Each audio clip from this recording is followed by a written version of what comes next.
Oke, saudara-saudariku yang terkasih, berjumpa kembali dengan kami para frater CSE dan Suster Putri Karmel. Sungguh kebahagiaan bagi kami dapat berjumpa dengan Anda. Kami harap dimanapun Anda berada, keadaan Anda selalu dilingkupi oleh kasih Tuhan. Oleh karena itu mari pada saat ini kita mau memulai retret buah-buah Roh Kudus dengan melambungkan pujian bagi Tuhan. Kita nyanyikan Singing Glory.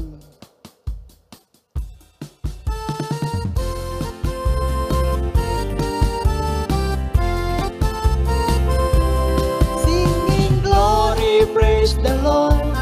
Hallelujah. Singing Glory, praise the Lord. Hallelujah. Singing Glory, praise the Lord. Hallelujah, singing glory, hallelujah, praise the Lord. All my sisters, praise the Lord, hallelujah. All my brothers, praise the Lord, hallelujah. Everybody, praise the Lord, hallelujah. Singing glory, hallelujah, praise the Lord. Singing glory, praise the Lord. Singing glory, praise the Lord. Hallelujah. Singing glory, praise the Lord. Hallelujah. Singing glory, praise the Lord. Hallelujah.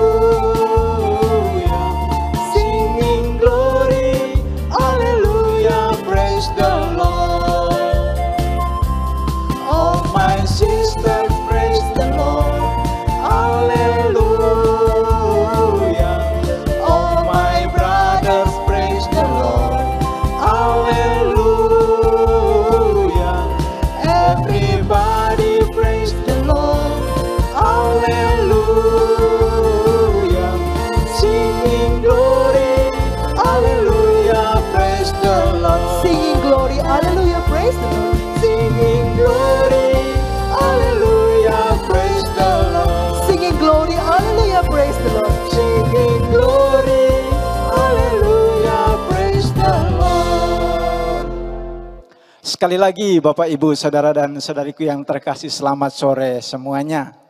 Pada kesempatan sore hari ini kita akan mengadakan retret buah-buah Roh Kudus. Dan salah satu buah dari Roh Kudus itu adalah sukacita. Oleh karena itu saya mengajak kita semua, baik yang ada di rumah maupun yang ada di depan saya ini, mari kita mau lambungkan pujian kita dengan hati yang sukacita. Kita nyanyikan Gelora Sukacita.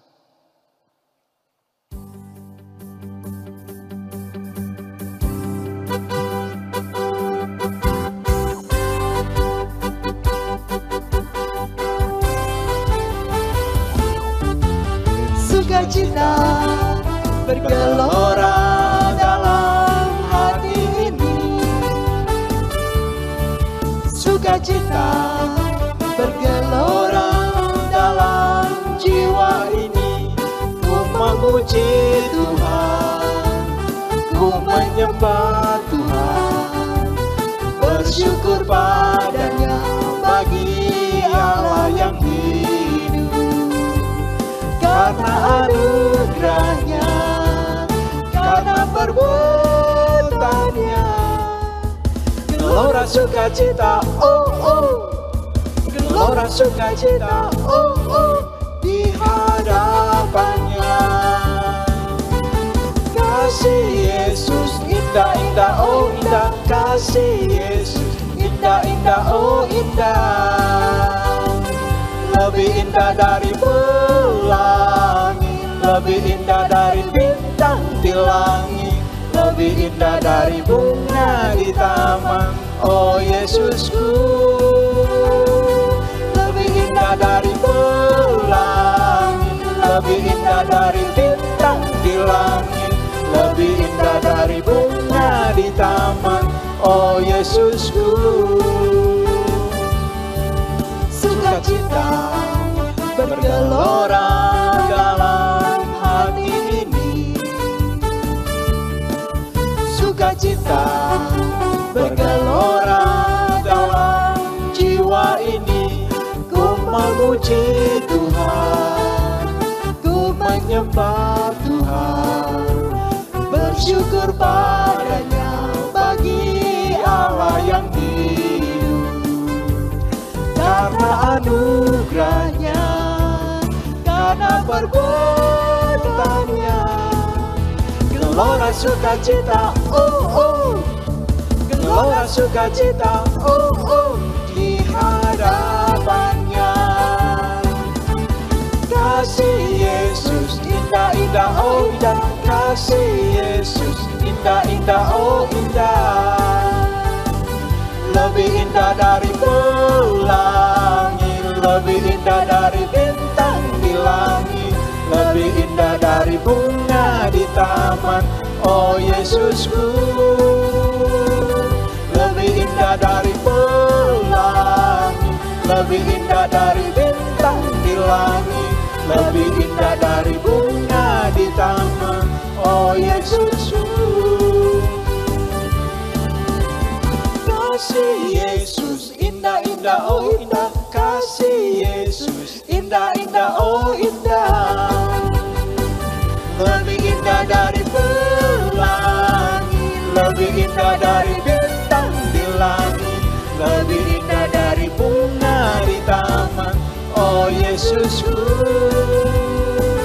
Lebih indah dari pelangi, lebih indah dari bintang di langit, lebih indah dari bunga di taman, oh Yesusku.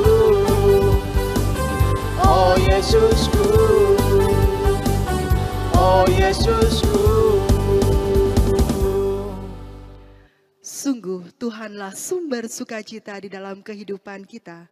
Oleh karena itu mari pada saat ini kita mau memohon agar Allah Roh Kudus membimbing dan menolong kita, sehingga kita sungguh-sungguh terbuka akan kuasa kasih-Nya pada saat ini. Kita nyanyikan Kau Penolongku.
dalam nama Bapa dan Putra dan Roh Kudus. Amin.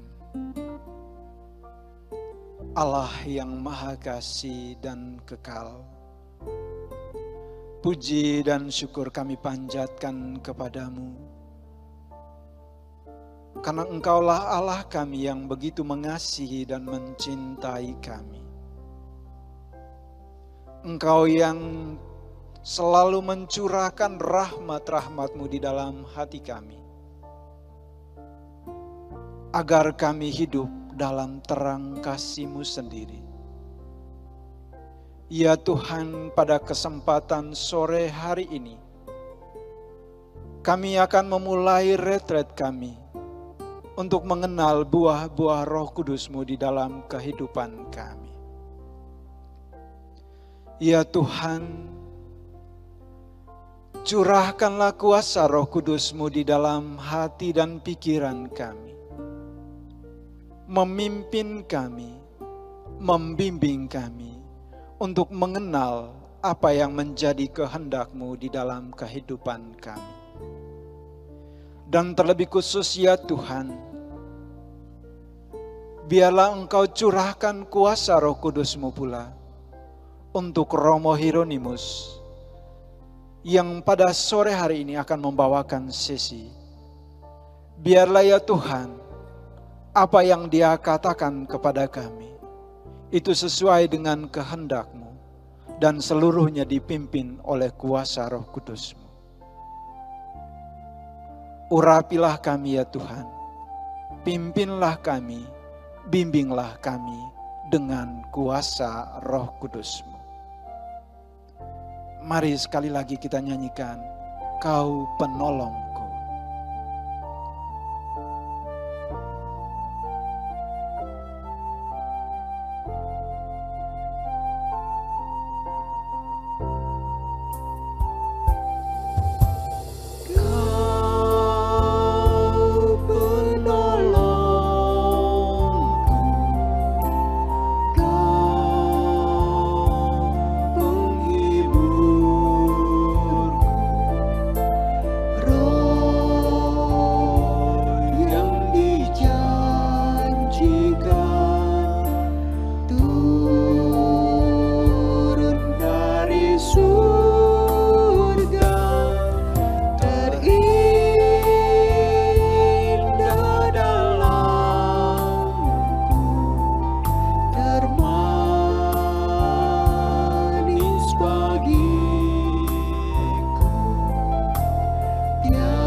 Jalanku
percaya ku dipulihkan.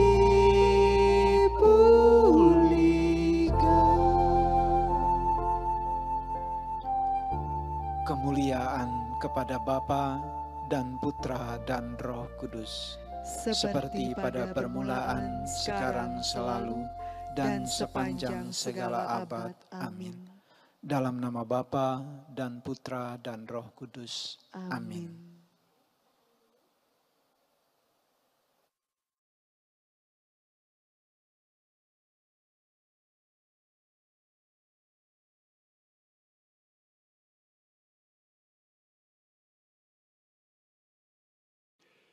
Selamat sore para saudara yang ada di rumah.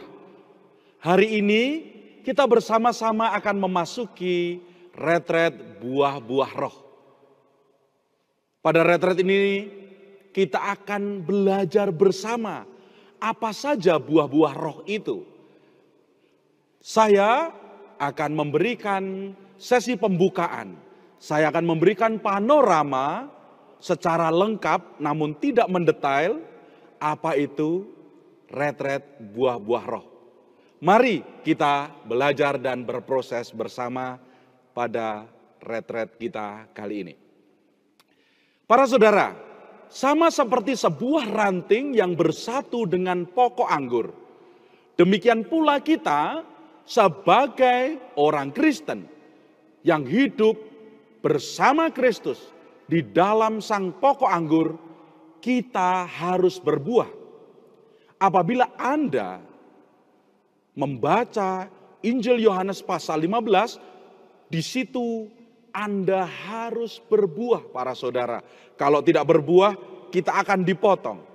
Maka untuk berbuah ini, apa yang harus kita lakukan? Kita harus terbuka kepada Roh Kudus. Untuk berbuah, kita sangat membutuhkan Roh Kudus hadir dalam hidup kita. Roh Kudus itu sudah dicurahkan melalui pembaptisan. Rahmat yang begitu besar. Allah yang memberikan diri melalui rohnya. Maka tidak ada alasan bagi kita untuk tidak berbuah. Karena apa? Roh Kuduslah yang akan membantu kita. Roh Kuduslah yang akan menumbuhkan di dalam diri kita buah-buah tersebut. Masalahnya, maukah kita semua ini membuka hati terhadap Roh Kudus? Karena saat kita bekerja sama dengan Dia, Roh Kudus yang ada dalam diri kita, Dialah yang sebenarnya akan bekerja di dalam diri kita, dan kita pun akan menghasilkan buah yang melimpah bersamanya. Tanpa Roh Kudus kita tidak bisa para saudara. Roh Kudus pun tidak bisa memaksa kita. Maka yang harus kita lakukan adalah membuka hati terhadap Roh Kudus. Problemnya, seringkali itu kita kurang terbuka. Atau bahkan sering menutup diri terhadap karya dan bimbingan Roh Kudus, saudara. Ini sebenarnya sangat merugikan kita. Karena saat kita menolak bimbingan itu, mungkin kita akan tumbuh menjadi sebuah pohon dan pohon yang besar. Namun pohon itu steril, tidak berbuah. Maka seperti Tuhan Yesus berkata, kalau engkau tidak berbuah, engkau akan dipotong, saudara. Ya, tidak akan berarti sama sekali kalau kita tidak berbuah. Maka tujuan retret ini tuh apa? Tujuan kita para saudara belajar untuk membiarkan diri, memberi diri untuk dibimbing oleh Roh Kudus, berjalan bersamanya sehingga kita berbuah dan buah kita manis, buahnya lebat, dan buah ini bukan hanya untuk kita, tapi lingkungan kita pun akan mendapatkan dampak positif. Buah yang berlipat kali ganda, buah yang begitu manis dan selalu ada di setiap musim hidup kita. Saat kita sudah berjalan dan menengok ke belakang, ya nantinya setelah kita berbuah, kita akan tahu perbedaan. Oh, hidup lama kita, ya ampun, dulu itu hidup kita waduh, sebelum terbuka terhadap Roh Kudus kita tuh kacau-kacau lah ya. Suka minum minuman keras, berjudi. Kita mungkin suka marah-marah. Kita ini kurang lembut, kita ini ngeri sebenarnya kita ini ya. Namun setelah kita terbuka terhadap Roh Kudus dan kita menoleh ke belakang. Betapa Allah mencintai kita, perubahan yang begitu mencolok, bahwa kita menjadi anak-anak Allah yang otentik, yang berbuah untuk Allah, gereja, dan umatnya. Saya masih teringat sharing ya, seorang bapak yang dulunya terikat dengan kedagingan. Saat dia pertama kali datang ke tempat ini penuh dengan amarah, ikatan-ikatan, terutama kalau tidak salah dulu itu ikatan dosa percabulan, pornografi, dan sering dia tuh main tangan kepada keluarganya. Dan saat perkembangannya dia mengalami pertobatan, dia terbuka kepada Roh Kudus, dia bertobat. Para saudara, dia menjadi seorang bapak keluarga yang luar biasa. Dulu yang begitu keras, sekarang begitu lembut, begitu sayang kepada keluarga, menjadi orang yang bertanggung jawab. Saya pun memiliki anak rohani yang begitu banyak. Dalam camping-camping rohani saya menyaksikan sendiri betapa anak-anak ini begitu fragile, begitu rapuh, terluka karena dosa. Dia terikat akan dosa-dosa dan kelemahan. Dan saat mereka terbuka terhadap Roh Kudus dan mereka berusaha, Roh Kudus tolong saya, Roh Kudus tolong saya mau berubah. Saya terkejut dan terharu setelah beberapa tahun tidak melihat mereka. Mereka hadir membawa istri, membawa anak mereka dan berkata, Romo masih ingat saya? Itu loh dulu yang rambut saya itu tegak menantang Tuhan. Yang saya nggak percaya sama Tuhan. Saat saya terbuka akan Roh Kudus, nangis saya yang paling kencang itu. Tapi saya tidak berhenti di nangis, Romo. Saya sungguh-sungguh berubah. Dan inilah yang saya alami, kebahagiaan. Para saudara, inilah tadi sekelumit gambaran kalau Roh Kudus berkarya. Hidup kita akan berbuah, kita akan mengalami sukacita, kebahagiaan, damai sejahtera yang otentik dalam hidup kita. Para saudara, buah-buah Roh Kudus ini, buah-buah roh ini ada 9. Ya, yang kita bisa dapatkan, kita bisa baca bersama dalam Galatia 5. Ya, surat Rasul Paulus kepada umat atau jemaat di Galatia. Silahkan baca itu pada bab 5. Ya. Apa itu isinya? Yaitu kasih, sukacita, damai sejahtera, kesabaran, kemurahan, kebaikan, kesetiaan, kelemah lembutan, dan penguasaan diri. Para saudara, Paulus di sini juga berbicara tentang buah-buah daging. Ya. Dia tidak hanya menunjukkan, buah-buah roh itu ini. Tapi dia juga menunjukkan nih, bahwa buah-buah roh ini akan bisa lenyap apabila kedagingan ini muncul dalam diri kita dan kita ikuti. Apa sih buah-buah daging ini, kedagingan ini? Yaitu percabulan, kecemaran, iri hati, amarah, dan sebagainya. Kalau Anda mau membacanya itu ada pada ayat 19 ya. Perbuatan daging telah nyata, yaitu percabulan, kecemaran, hawa nafsu, penyembahan berhala, sihir, perseteruan, perselisihan, iri hati, amarah, kepentingan diri sendiri, percideraan, roh pemecah, kedengkian, kemabukan, pesta pora, dan sebagainya. Berarti masih bisa banyak lagi para saudara. Buah-buah roh dan buah-buah daging ini mereka berlawanan para saudara. Mereka saling menegasi. Kalau buah-buah roh tumbuh secara berlimpah, maka kedagingan dalam hidup kita akan lambat laun akan berkurang, dikikis habis.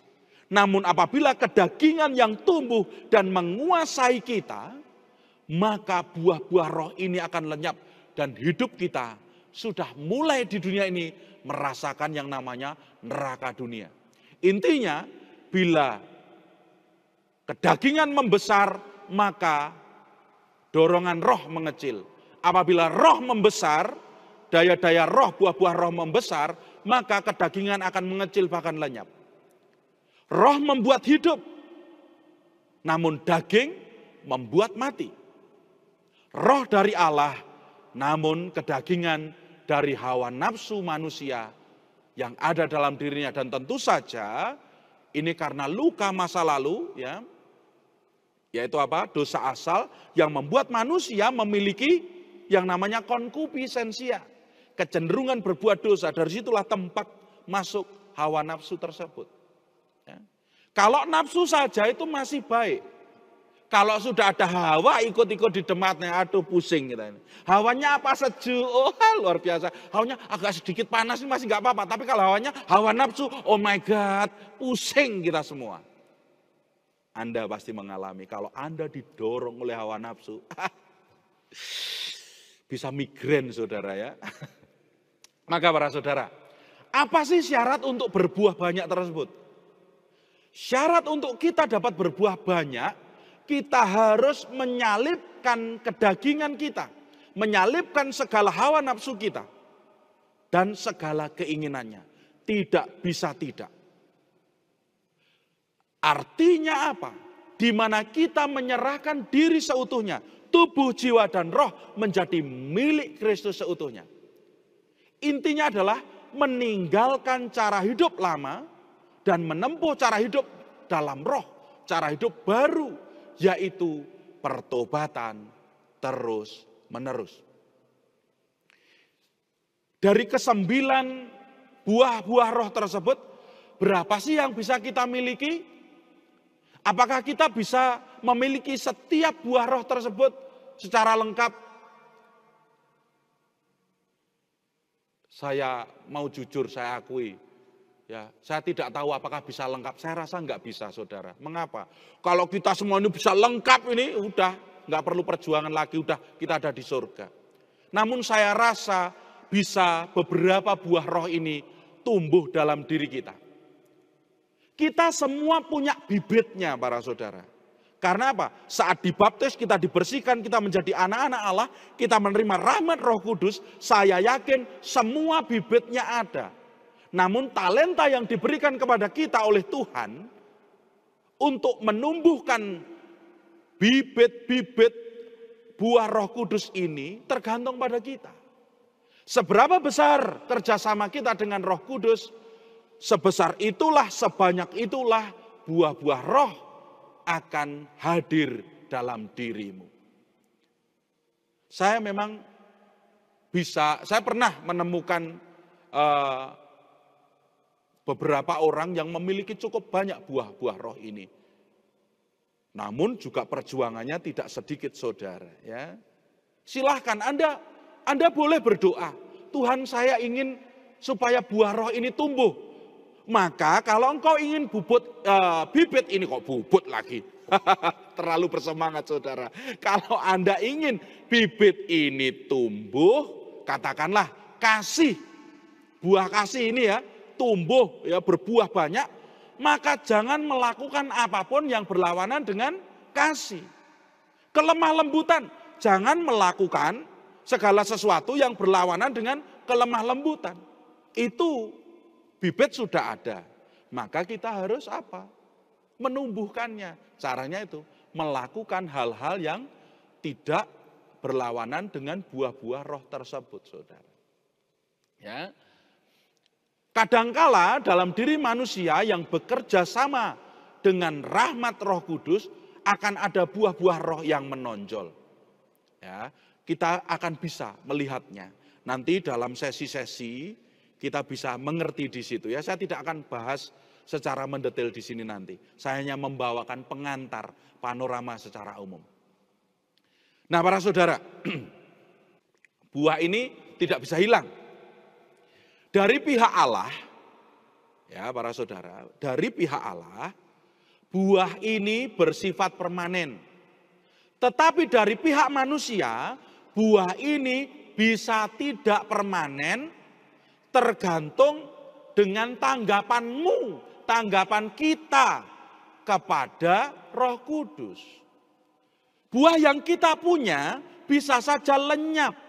Buah yang kita punya bukan lagi manis, tetapi asam, bahkan akhirnya rusak, busuk apabila kita berhenti menanggapi undangan Roh Kudus untuk bertobat. Undangan Roh Kudus untuk berbuah kasih. Kalau engkau menolak itu, engkau berhenti, buah-buah itu bisa lenyap. Maka selama kita manusia ini setia untuk tidak jatuh kembali kepada manusia lama kita, maka buah itu akan permanen. Manusia lama maksudnya apa? Perbuatan-perbuatan daging. Jangan sampai nanti setelah ini kita bikin kuburan tuh di kebun. Katakanlah namanya siapa ya?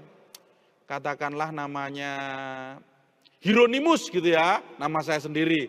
Atau Veronica, atau Marcella, atau apapun sebut. Alvaresta katakanlah ya.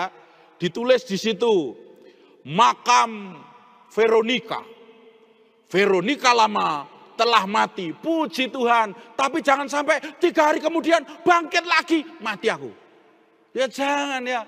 Supaya manusia lama itu tidak bangkit lagi, maka ayo kita terus-menerus bekerja sama dengan Roh Kudus. Masalahnya harus kita akui, kita ini sering jatuh karena godaan-godaan yang ditawarkan oleh si jahat. Ya. Kita tuh sering jatuh, saudara. Namun kita ini jangan menyalahkan orang lain. Si jahat itu sudah jahat, jangan disalah-salahkan.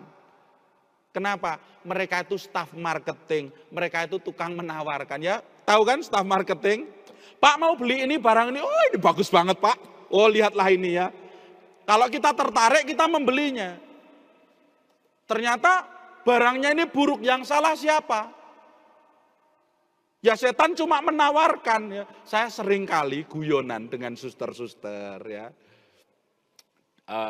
Waktu retretnya masih dengan banyak orang datang, saya bilang, kasihan loh, bahkan setan tuh konseling ke sini. Ini cerita ya, ini guyon ya, ini guyon ya. Sekali lagi guyonan, tapi maksudnya akan Anda tangkap nanti. Kasihan loh di sini tuh, setan itu bahkan konseling di sini. Mereka mau pensiun.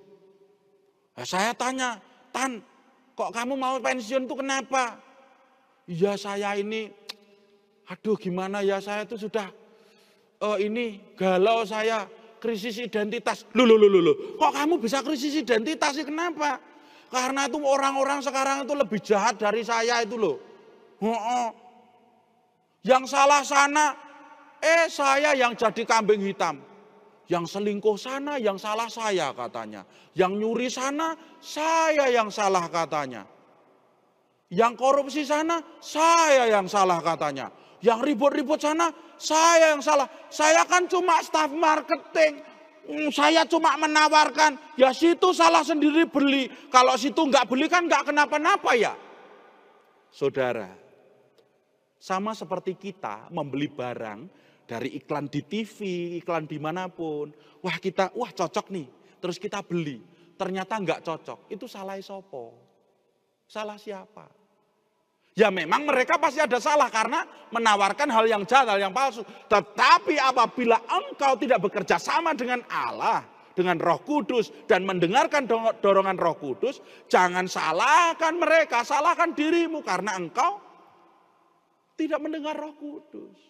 Ini saudara, inilah yang saya katakan tadi, kalau engkau tidak bekerja sama dengan Roh Kudus, terbuka dengan Roh Kudus, engkau bisa jatuh dan buah-buahmu tadi lenyap dan manusia lama, tadi yang saya sebut siapa ya? Siapa? Alvarez Taka? Marcella, bukan. Oh, Veronica, ya. Veronica lama bangkit atau Hieronymus lama bangkit. Wah, repot semua. Ya. Sekali lagi, mari kita waspada.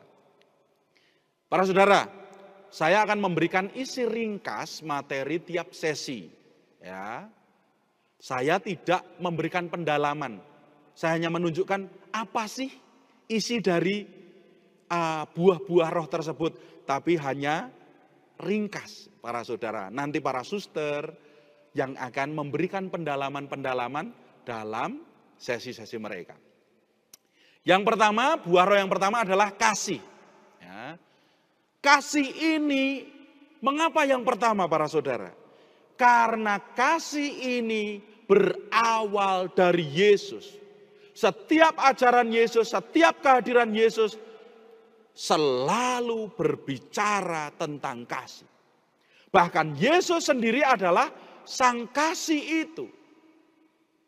Yesus, Yehoshua, artinya Allah yang menyelamatkan. Maka Yesus adalah sebuah tindakan Allah Bapa untuk menyelamatkan kita manusia. Tindakan apa? Tindakan kasih.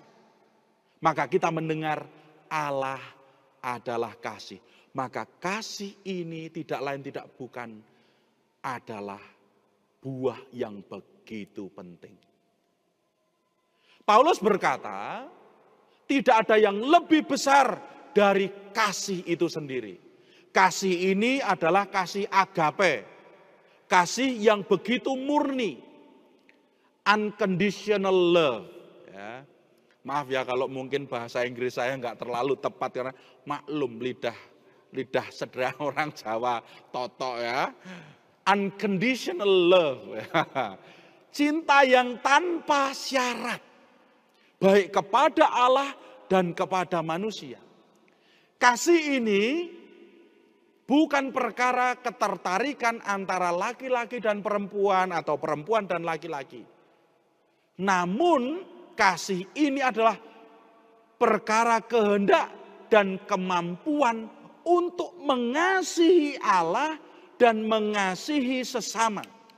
Apapun yang terjadi dalam hubungan dengan Allah maupun sesama, kasih ini selalu ada dan menghiasi relasi itu tadi. Ya. Katakanlah kita ini sedang perjuangan, kita berdoa, kita tuh mengalami derita, kita tidak kehilangan kasih terhadap Allah atau terhadap sesama kita. Katakanlah kita tuh dimusuhi, kita itu dijelek-jelekkan, tetapi kita tidak kehilangan kasih. Jadi ini bukan perkara ketertarikan, afeksi. Contohnya para saudara yang terkasih adalah Santa Teresa dari Kalkuta. Betapa beliau itu memiliki kasih yang besar. Beliau itu menolong orang-orang banyak di daerah Kalkuta yang bahkan ditolong pun tidak berterima kasih. Bahkan dia meludahi, coba bayangkan.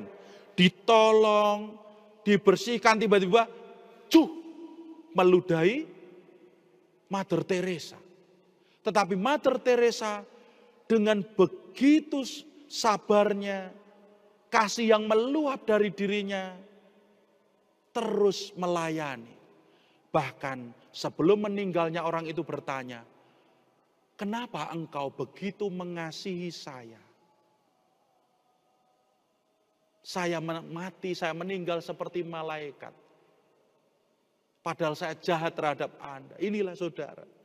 Karena kasih Roh Kudus, kasih Kristus ini ada dalam Mother Teresa. walaupun ia mengalami penghinaan, cinta ini tidak lenyap. Bahkan cinta ini menyembuhkan orang tersebut. Ya. Ini cinta terhadap sesama. Ataupun cinta terhadap Allah. Walau mengalami perjuangan-perjuangan, ia tidak kehilangan iman dan terus mencintai Allah. Bahkan dia bersyukur, puji Tuhan, saya mengalami ini, saya alami ini ya Tuhan, saya terima demi cintaku kepadamu. Waduh, luar biasa ini ya. Maka para saudara, mintalah kasih ini supaya dirimu membara dalam cinta. Waduh, saya kalau ngomong ini rasanya tuh deg-degan, saya seneng saya ngomong soal kasih ini ya. Buah yang kedua para saudara yaitu sukacita. Sukacita ini sukacita apa? Sukacita ini berbeda dengan hype, sebuah excitement yang tentang keduniawan ini sangat berbeda. Bukan kesenangan akan hal-hal duniawi, bukan. Ya. Tapi sukacita ini adalah sukacita sebagai anak-anak Allah. Sukacita karena terbebas dari dosa. Sukacita karena bisa hidup dalam Allah. Bukan sebuah excitement karena apa? Oh, saya senang sudah membalas orang yang saya benci. Oh, saya senang karena sudah apa? Oh, saya bisa menikmati apa ya? Makanan-makanan, minuman-minuman, segala sesuatu yang di dunia ini. Saya sudah makannya. Happy saya. Bukan seperti itu. Namun sukacita ini mengalir terjadi dalam diri kita karena kita menjadi anak Allah. Dan ini bisa saja di setiap hidup kita muncul sukacita ini. Walaupun ada perjuangan-perjuangan. Para saudara, sukacita ini berasal dari relasi yang baik dan mendalam dengan Allah. Relasi setiap hari kita dengan Allah. Tanpa ada relasi ini, maka sukacita kita akan lenyap. Dan sukacita ini, ingat, ini adalah buah roh. Dan karena roh kita bisa bersukacita. Maka tanpa Roh Kudus, tanpa pertobatan, tanpa relasi dengan Allah, keterbukaan dengan Allah, tidak akan ada sukacita. Walaupun kita punya semua, tapi tanpa relasi, tanpa cinta Allah, tanpa Roh Kudus. Pernah gak kalian bertemu dengan orang yang punya segalanya, tapi hidupnya tuh gak ada sukacitanya, murung? Ya karena apa? Tidak ada keterbukaan akan Allah. Loh, saya tidak menghakimi mereka. Mereka datang kepada saya. Saya memberikan konseling kepada banyak orang. Dan orang ini ya banyak orang berpunya ya, punya. Tapi mereka tidak punya sukacita, saudara.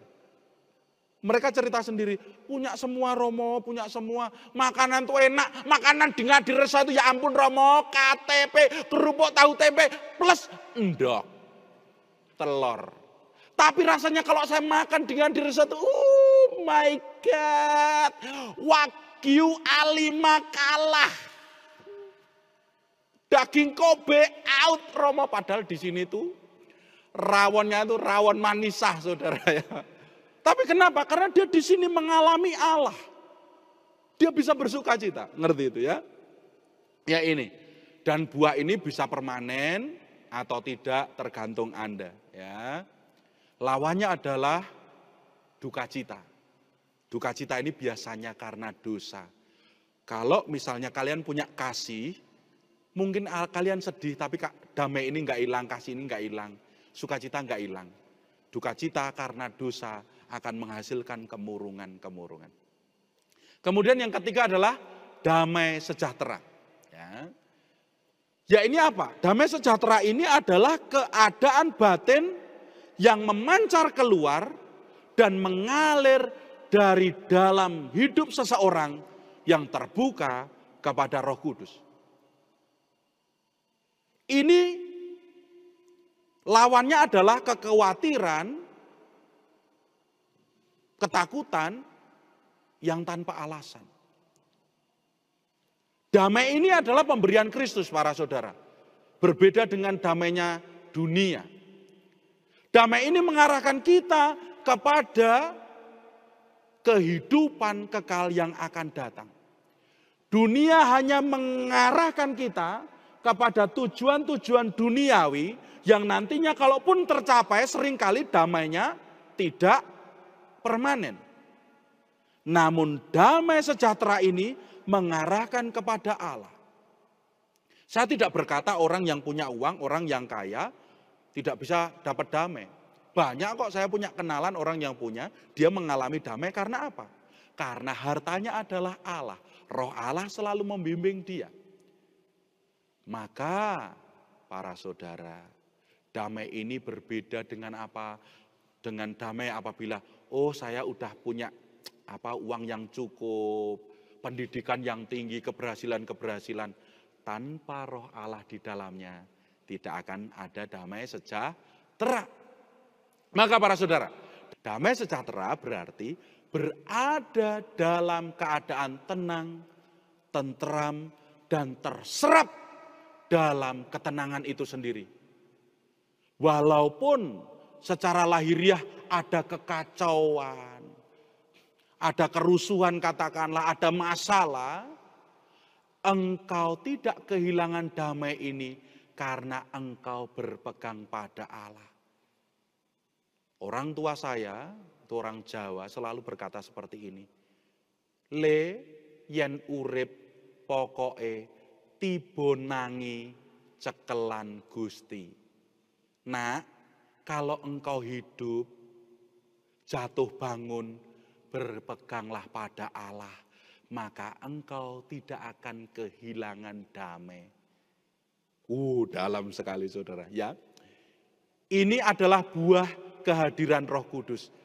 Kalau kehadiran Roh Kudus itu nyata, damai ini pasti ada.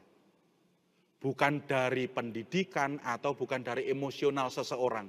Ini infused, diberikan oleh Roh Kudus. Kemudian, ya, buah yang selanjutnya adalah kesabaran dan kelapangan hati. Para saudara, sabar itu seringkali sulit sekali, benar enggak? Benar enggak? Apalagi kita ini seringkali berdoa minta kesabaran. Biasanya yang datang bikin enggak sabar, benar enggak? Ya Tuhan tolong dong dikasih kesabaran. Yang datang bikin enggak sabar. Ya benar toh, supaya kita bisa sabar kita harus belajar dari hal-hal yang tidak membuat kita sabar toh, benar kan? Ya, maka pertama-tama mintalah rahmat Roh Kudus itu. Ya.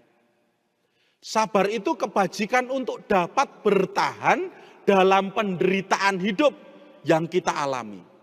Atau cobaan hidup yang kita alami. Kalau kita mendapatkan buah ini, kita bisa apa? Kita tenang. Oh ya sudah, mari kita pikirkan langkah apa selanjutnya. Tidak putus asa. Ya. Kalau sudah putus asa, sudah gelap, nggak bisa apa-apa, nggak bisa mikir apa-apa, akhirnya berhenti. Tidak jarang pengen bunuh diri. Tapi kesabaran ini adalah kekuatan Roh Kudus. Maka sekali lagi, ayo kita buka hati. Jangan sering mengeluh.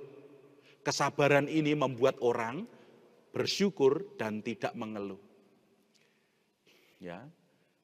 Mereka seringkali mengeluh kenapa? Karena tidak mengerti bahwa salib-salib pencobaan-pencobaan ini apabila kita telaah dengan lebih baik, dengan mendalam, ternyata ini bisa membuat kesempatan atau menghadirkan kesempatan bagi kita untuk mencintai Allah lebih besar lagi.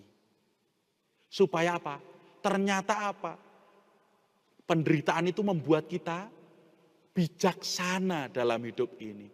Bahkan apabila kita menyatukan dengan buah kesabaran ini dan kita persembahkan kepada Tuhan memiliki daya-daya penebusan. Sedangkan kelapangan hati ini berkaitan dengan ketenangan batin. Memampukan kita untuk tetap tenang, tanpa mengeluh, tanpa kepahitan, menunggu waktu Tuhan. Kita seringkali kan berdoa, Tuhan kok enggak dikabul-kabulkan sih, Tuhan seberapa lama sih. Nah, kelapangan hati ini membuat kita sabar, tenang dalam menunggu waktu Tuhan, dalam memenuhi janjinya dalam hidup kita. Apa itu? Pengudusan jiwa-jiwa manusia. Kemudian, buah roh yang selanjutnya adalah kemurahan. Kemurahan ini, saudara, ini hubungannya dengan murah hati, belas kasih, para saudara. Ini ada hubungannya dengan belas kasih. Murah hati itu melambangkan belas kasih. Kita bisa melihat contohnya dalam kisah orang Samaria yang baik hati, yang murah hati. Di mana dia tidak mengenal orang itu. Bahkan itu dikatakan seorang Yahudi. Ingat, orang Yahudi dan orang Samaria itu tidak cocok, tetapi dia walaupun tidak kenal, dia merawatnya, mengobatinya, bahkan nanti kalau kurang uangnya akan saya tambah. Maka murah hati, kemurahan ini memampukan kita untuk membuat perbuatan baik tanpa memperhitungkan cuan-cuannya. Berbuat baik tanpa memperhitungkan untung rugi, bahkan tidak memandang siapa yang kita tolong. Tidak memandang itu. Murah hati ini berkaitan dengan apa? Dengan kasih kepada sesama tadi. Luar biasa, ini nyambung semua ya. Dan juga murah hati ini, kemurahan ini tidak boleh disudutkan hanya pada memberi orang barang-barang, uang, bukan itu. Tetapi ada kemurahan hati yang lebih tinggi, yaitu apa? Cinta untuk bisa mengampuni, suka mengampuni. Allah itu begitu murah hati, Yesus begitu murah hati. Mereka yang berdosa, bersalah datang kepadanya. Mereka mengalami pengampunan. Kemurahan hati ini berhubungan erat dengan kasih. Dari itu berkolaborasi untuk apa? Untuk mengampuni, para saudara. Hati-hati yang gak bisa mengampuni, gak bisa masuk surga. Baca itu ya. Baca itu. Kenapa Tuhan? Saya masuk surga. Karena engkau memberi aku makan saat aku lapar, saat aku haus memberi aku minum, telanjang kau memberi aku pakaian. Ya. Kenapa saya nggak bisa masuk surga Tuhan? Karena saat aku telanjang kau nggak beri aku pakaian, saat aku lapar kau nggak beri aku makan, saat aku haus kau nggak beri aku minum. Kapan Tuhan saya melihat engkau begitu dan saya tidak membantumu? Kalau engkau tidak melakukan kepada orang yang paling hina ini, engkau tidak melakukannya untuk aku. Lapar, haus, telanjang, karena tidak ada pengampunan. Kemurahan hati ini berhubungan dengan apa? Mengampuni, berbelas kasih. Saya kadang pusing ya, saya sendiri pusing. Ada orang tuh menaruh dendam lama pol nggak karu-karuan itu. Sampai bahkan katanya tuh ya, dengar suaranya saja, orang lagi makan nggak jadi makan. Kan bodoh banget ya. Wah bayangkan makan steak wagyu ya. Dagingnya daging Kobe itu. Waduh.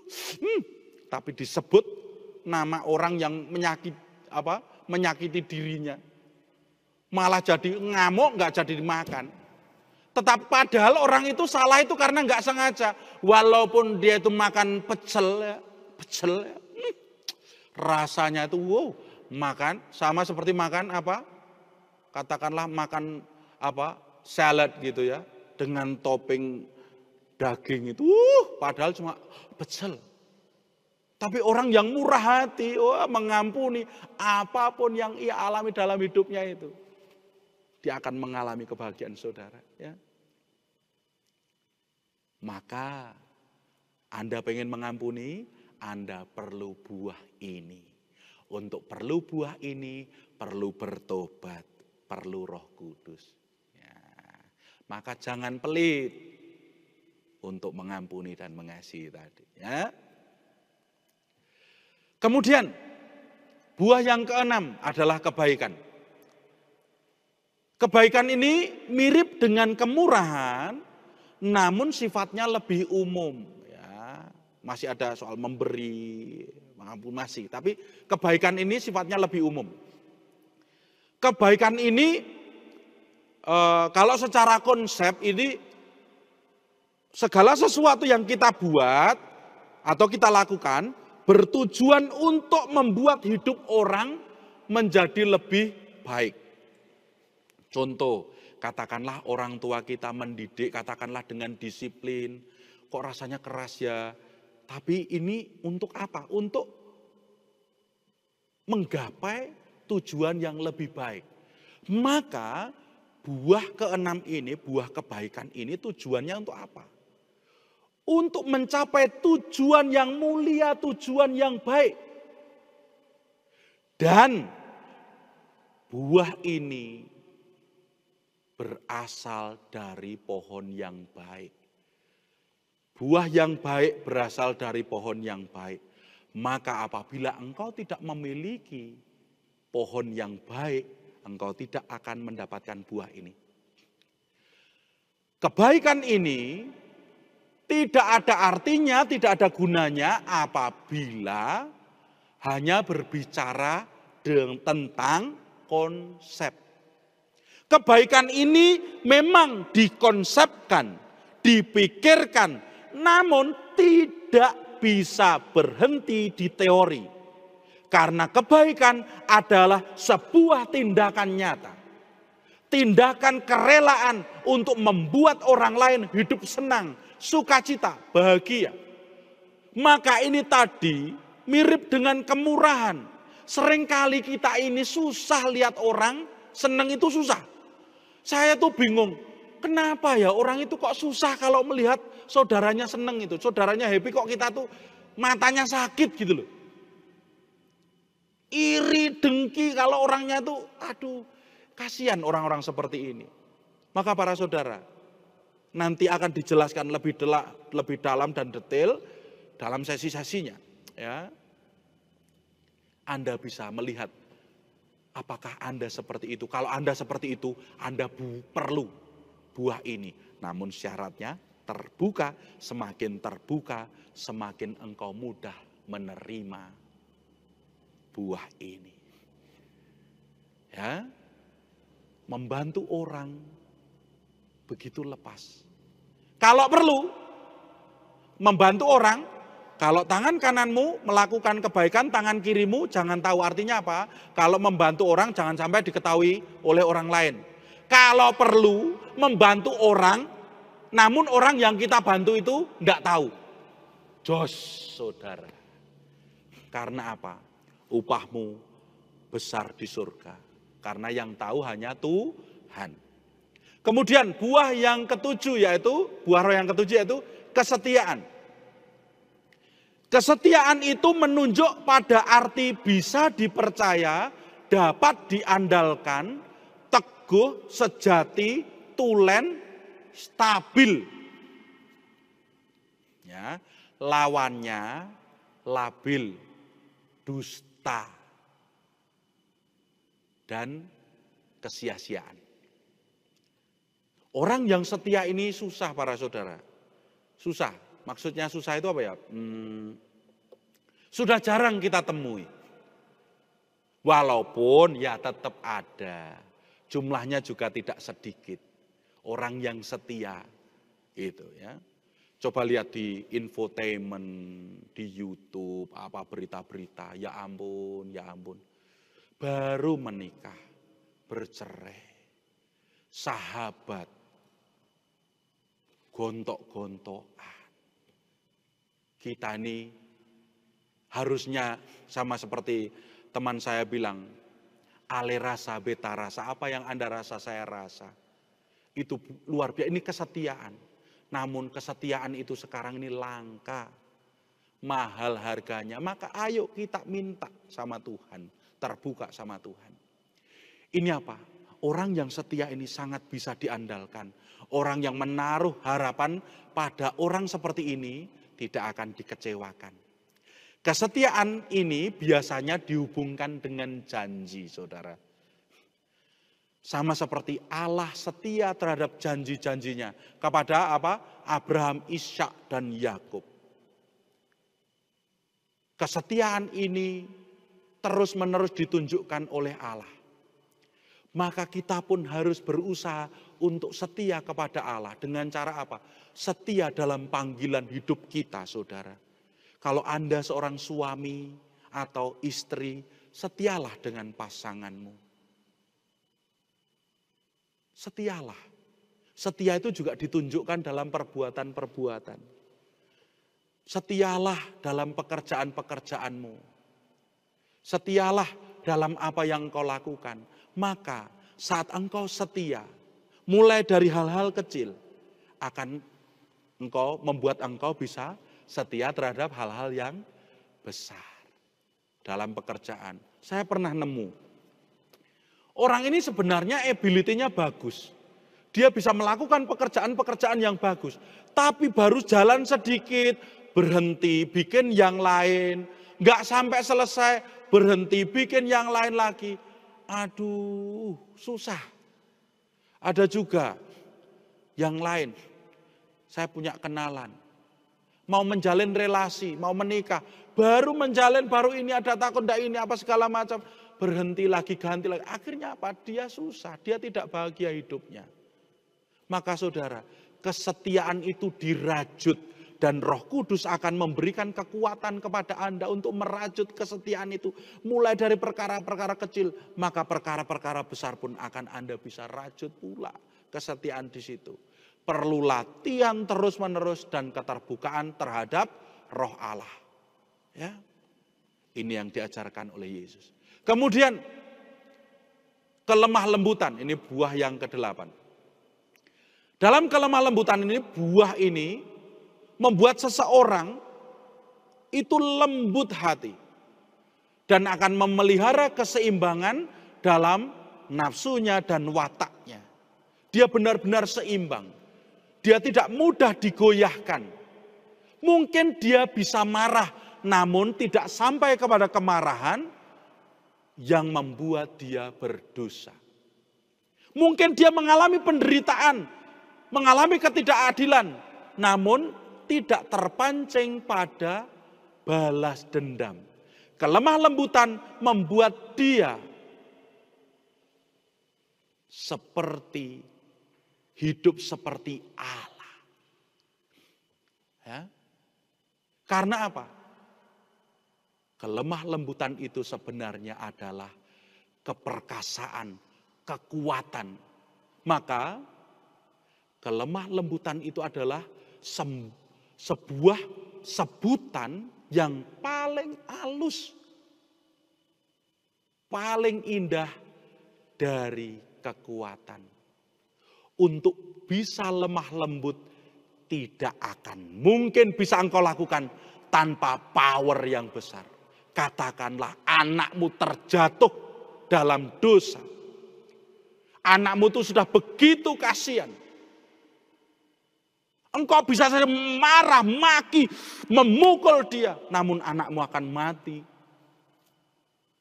Dia akan luka begitu parah. Namun engkau sebagai seorang ibu atau seorang ayah memandang anak yang sudah tidak berdaya itu. Walaupun dengan kecewa karena kepercayaan kita ini disia-siakan. Namun buah roh kelemah lembutan itu membuat engkau tidak memukul dia. Namun membelai dia, mengangkat dia, dan menyembuhkan dia.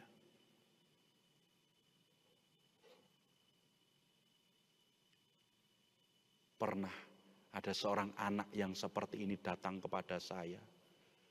Dia menangis, Dia begitu menderita karena dosanya. Kenapa saya harus menghukum? Penderitaan itu sudah jadi hukumannya dia. Saya hanya berkata seperti ini saudara. Saya bersyukur saya punya itu ya. Ini rahmat Allah. Saya hanya bertanya, Nak, apakah Romo menghakimimu? Nak, Romo tanya, apakah Romo menghakimimu? Enggak Romo. Apakah Romo menolakmu? Enggak Romo. Apakah Romo menghukummu, menghinamu? Enggak Romo. Kalau saya yang manusia ini saja tidak menolakmu, menghukummu, menghinamu, apalagi Tuhan. Mari bangun, Romo bantu. Walaupun saya tahu kadangkala jengkel. Aduh, sudah dibantu berkali-kali, tiba terus jatuh terus. Tetapi saya yang aneh ya, saya nggak pernah merasa begitu itu. Saya merasa betapa rahmat Allah yang ada dalam diri membantu. Akhirnya apa? Anak ini begitu kuatnya sekarang dan dia bisa berbuah dan membantu banyak orang yang mengalami hal yang sama. Para saudara, orang yang lemah lembut adalah orang yang menang. Orang yang tidak pernah kalah, bahkan lebih daripada pemenang. Yesus kalah menurut orang Yahudi. Yesus kalah. Tapi apakah Yesus kalah? Karena kelemah lembutan itu, Anda dan saya dimenangkan oleh Yesus. Wah. Terharu saya, karena saya ingat dengan anak-anak saya yang saya tolong. Ya. Yang terakhir para saudara, yaitu penguasaan diri. Ya. Apa ini? Penguasaan diri ini adalah usaha untuk menjauhkan diri dari segala sesuatu yang bertentangan dengan kehendak Allah. Kadangkala kan godaan banyak nih. Daripada contohnya orang lain ya, pakai contoh saya sendiri aja ya, ya kan. Saya itu punya kelemahan itu, kecil sih kelemahan saya. Kelemahan saya itu kelemahan 5-7 cm. Tahu yang saya maksudkan? Ini loh. Ini. Nah, ini loh. Antara mulut dan tenggorokan itu 5-7 cm ya. Saya itu kalau dengan makanan itu susah sekali, aduh pengen banget. Harus diet, ingat sudah stroke 3 kali, gegar otak 1 kali, sering sakit. Ayo, diet. Para suster di sini tuh begitu mencintai saya. Ayo Romo, pasti bisa, puji Tuhan. Terus progres, berat badan saya turun, ya, tambah sehat. Para saudara, saya meminta penguasaan diri ini. Saya itu enggak bisa kalau lihat mie instan, saudara. Aduh, kalau lihat mie instan. Apalagi kalau nyoba 1 sendok, habis itu pasti saya mencari-cari. Itu dulu, sekarang sudah enggak. Ya. Artinya apa, saudara? Ada bisa menguasai diri.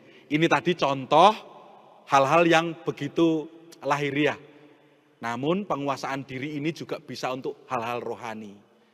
Kita yang seringkali mungkin terjebak, terjatuh dengan segala kenikmatan duniawi tubuh, seringkali memisahkan kita, menjauhkan kita dari Allah. Maka kita perlu meminta penguasaan diri ini. Ini adalah sebuah kontrol diri supaya tidak jatuh terhadap dosa. Harusnya apa? Kita bersama Roh Kudus bisa mengatur diri. Boleh mencari uang, boleh. Boleh memiliki uang, boleh. Tetapi kamu yang ngatur uang, bukan kamu yang diatur uang. Berbeda, saudara. Kalau kamu diatur uang, wah repot, semuanya kamu hitung dengan hitungan uang dan kamu bisa menjual segalanya. Maka perlu kontrol diri. Supaya apa? Bukan hal-hal duniawi itu yang mengontrol kita, tetapi kita yang mengontrol hal-hal duniawi itu, kita pakai untuk memuliakan Tuhan. Mobile phone ini baik, bagus. Tapi kalau kita edik dengan ini dan kita ngawur cara menggunakannya, kita diatur oleh barang ini, tidak boleh. Tidak boleh seperti itu. Tapi kitalah yang mengatur hal-hal duniawi ini, kita pakai untuk memuliakan Tuhan. Buah roh yang ini memiliki kekuatan yang luar biasa untuk menundukkan kelemahan-kelemahan kita, saudara. Mintalah rahmat ini, mintalah buah ini. Apabila Anda memiliki perjuangan-perjuangan yang begitu kuat, seringkali jatuh, aduh Tuhan, jatuh terus. Tuhan tolong, mintalah buah ini. Tapi syarat pertobatan, terbuka, kemudian apa? Penyangkalan. Semakin dekat dengan Tuhan, semakin banyak godaan. Namun semakin kita berelasi, semakin dalam bersama dengan Tuhan, godaan itu pasti datang sih. Tapi kita tidak terjatuh karena kita berada dalam Tuhan. Itulah saudara, sedikit banyak tentang buah-buah roh. Yang paling penting yang harus kita lakukan sebagai untuk menutup sesi saya selalu ingatkan. Ya. Bekerja samalah dengan Roh Kudus untuk terus bertobat, rendah hati, terbuka, ya, dan membiarkan diri untuk dipimpin oleh Roh Kudus. Maka bibit-bibit yang ada ini akan tumbuh menjadi pohon yang besar, buahnya lebat, dan buahnya bisa untuk kemuliaan Allah, gereja, dan sesama. Buah-buah ini bukan hanya untuk kita. Buah-buah ini bisa merembes keluar, menyentuh orang-orang di sekitar kita. Dan maka kita akan disebut anak-anak Allah karena kita membawa damai sejahtera, sukacita, dan kita menjadi terang bagi mereka. Sama seperti lampu di pinggir jalan, lampu halogen di pinggir jalan itu, yang menyala di malam hari. Buah-buah yang kita miliki sama seperti apa? Seperti lampu di malam hari, menolong orang dalam perjalanan untuk kepada Allah. Inilah para saudara, begitu dahsyatnya buah-buah roh ini. Maka mari kita bersama-sama belajar melakukannya dan menghidupinya. Maka kita akan sampai kepada kebahagiaan yang sejati. Amin. Tuhan memberkati. Para saudara, mari kita berdoa. Dalam nama Bapa dan Putra dan Roh Kudus. Amin. Tuhan, kami sungguh bersyukur atas segala rahmat yang Kau berikan kepada kami. Engkau menjadikan kami anak-anak-Mu. Engkau tidak meninggalkan kami seperti yatim piatu, namun Engkau memberikan Roh Kudus kepada kami.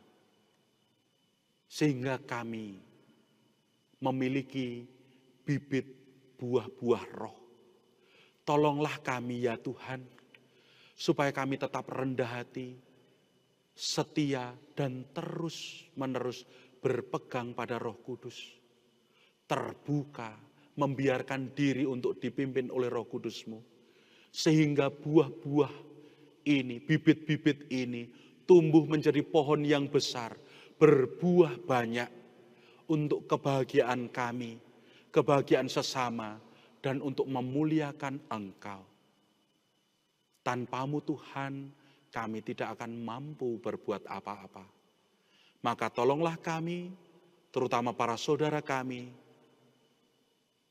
supaya kami terus berjuang, terus berlatih untuk memiliki relasi yang baik denganmu. Sehingga kami sampai kepadamu mengalami kebahagiaan sejati.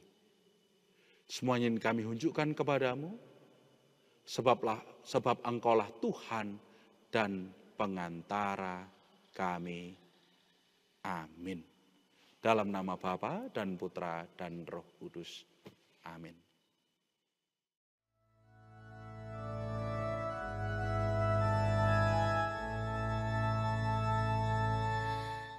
Veni Creator Spiritus,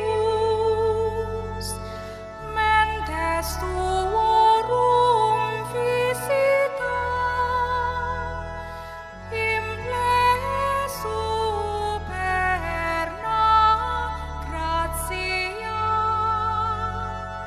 que tu creasti pectora, qui diceris Paraclitus, altissimi donum Dei, fons vivus ignis caritas, et spiritualis unctio. Tu septi formis munere, digitus paterne dextere, turite promisum Patris, sermone ditans futura, accende